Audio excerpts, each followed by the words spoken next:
इस शारदीय नवरात्रि अगले 7 दिनों में हम लाएंगे आपके लिए 7 अलग-अलग देवियों के ऐसे राज और बातें जो आपने आज से पहले कभी भी नहीं सुनी होगी।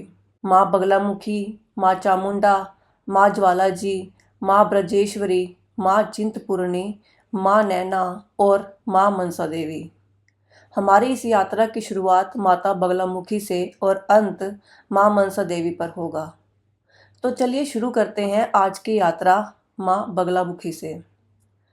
बगलामुखी अर्थात बगलामुखमीव मुखम यस्या सा, अर्थात बगला के समान मुख वाली देवी। बगलामुखी देवी तंत्र की देवी हैं। महाकाली के 10 अवतार, जिन्हें 10 महाविद्या के नाम से जाना जाता है। इन 10 महाविद्याओं में 8वीं महाविद्या बगलामुखी देवी है। बगलामुखी देवी षट कर्म सिद्धि प्रदान करने वाली शक्ति हैं। लोग माता बगलामुखी की पूजा शत्रुओं से रक्षा के लिए, शत्रुओं पर विजय प्राप्त करने के लिए, कोर्ट केसेस में वाद विवाद में विजय प्राप्त करने के लिए, वाणी और मन की शक्ति को बढ़ाने के लिए, उस पर नियंत्रण प्राप्त करने के लिए और तंत्र साधना में सिद्धियां प्राप्त करने के लिए माँ बगलामुखी देवी तंत्र विद्या का प्रयोग करते हैं। बगलामुखी माता को पीताम्बर, शत्रुनाशिनी, ब्रह्मास्त्र विद्या तथा गुप्त विद्या आदि नामों से भी जाना जाता है। भारत में बगलामुखी के 3 जाने माने मंदिर हैं, जिनमें से एक कांगड़ा हिमाचल प्रदेश में, दतिया मध्य प्रदेश में, नलखेड़ा वो भी मध्य प्रदेश में स्थित है। ये तीनों मंदिर तंत्र विद्या के लिए ज़्यादा प्रसिद्ध हैं। मेरु तंत्र में 2 कथाओं का वर्णन किया गया है। कहा जाता है कि क्षीर सागर में विश्राम करते हुए भगवान विष्णु जी को जब संसार में अपने भक्तों की रक्षा की चिंता हुई, तब उन्होंने कठोर तपस्या की और उस तपस्या के उपरांत सौराष्ट्र के पीत सरोवर में महात्रिपुर सुंदरी के तेज से पीताम्बरा देवी का प्राकट्य हुआ। कथा के अनुसार सृष्टि में एक बार भयंकर प्रलय आया। चारों ओर भूकंप, तूफान, तेज वर्षा से प्रकृति का संतुलन बिगड़ रहा था, जिससे सभी देवी देवताएं चिंतित हो उठे और सृष्टि को बचाने के लिए भगवान विष्णु ने ध्यान किया। ध्यान में भगवान विष्णु को संदेश मिला कि यह प्रलय केवल और केवल माँ बगलामुखी की कृपा से ही रोका जा सकता है। भगवान विष्णु ने कठोर तप कर हिमालय क्षेत्र में हरिद्रा सरोवर, जो कि हल्दी से बना पवित्र जल है, उसके तट पर साधना की। तब से प्रसन्न होकर माँ बगलामुखी पीताम्बर रूप में प्रकट हुई। उनकी कांति हल्दी के समान पीली, वस्त्र पीले धारण किए हुए, एक हाथ में गदा और दूसरे हाथ में शत्रु की जीभ थी। कहते हैं कि एक बार दंतवाकर नाम के दुष्ट राक्षस ने ब्रह्मा से वरदान प्राप्त किया कि कोई भी उसका वध नहीं कर सकेगा।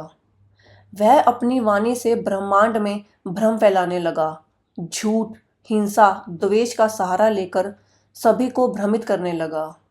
तब देवताओं ने माँ बगलामुखी से प्रार्थना की और माता ने अपनी स्तंभन शक्ति से दंतवाकर की जीभ पकड़ ली, जिससे वो कुछ बोल नहीं पाया।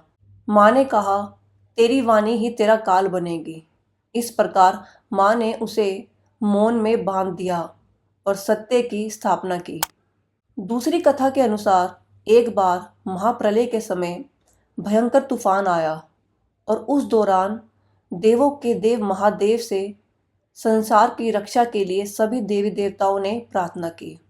तब भगवान शंकर के तीसरे नेत्र से एक अद्भुत शक्ति का प्राकट्य हुआ, जिन्हें बगलामुखी पराशक्ति के नाम से जाना जाता है। बगलामुखी देवी एक रत्न जड़ित सिंहासन पर विराजती हैं। रत्नमय रथ पर आरूढ़ होकर शत्रुओं का नाश करती हैं। देवी के भक्त को तीनों लोकों में कोई नहीं हरा पाता। वह जीवन के हर एक क्षेत्र में सफलता पाता है। माँ को पीले फूल और नारियल चढ़ाने से माँ प्रसन्न होती हैं। देवी को हल्दी के ढेर पर दीप दान करने और पीला वस्त्र चढ़ाने से बड़ी बाधा नष्ट हो जाती है। बगलामुखी देवी के मंत्रों से दुखों का नाश होता है।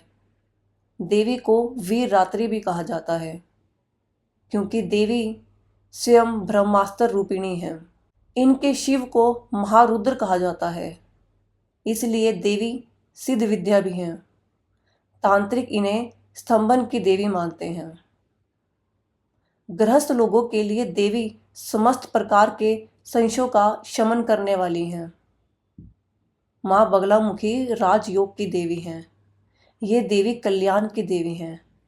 इन्हें अन्याय नहीं पसंद। अधर्म, पाप और अनुचित कामना इनको पसंद नहीं है। कैसा भी संकट आए ये उसको दूर कर देती हैं। अन्य देवियों से इनका विधान अलग है। इनकी मानसिक पूजा की जाती है। यंत्र, मंत्र, तंत्र तीनों ही रूपों में इनकी पूजा की जाती है। माँ बगलामुखी के बारे में आप और क्या जानते हैं, कमेंट सेक्शन में बताइएगा। आपने कब और कहाँ माँ बगलामुखी के दर्शन किए ये भी बताइएगा। मिलते हैं आपसे अगली वीडियो में। तब तक के लिए अपना ध्यान रखें। जय माता दी। राधे राधे।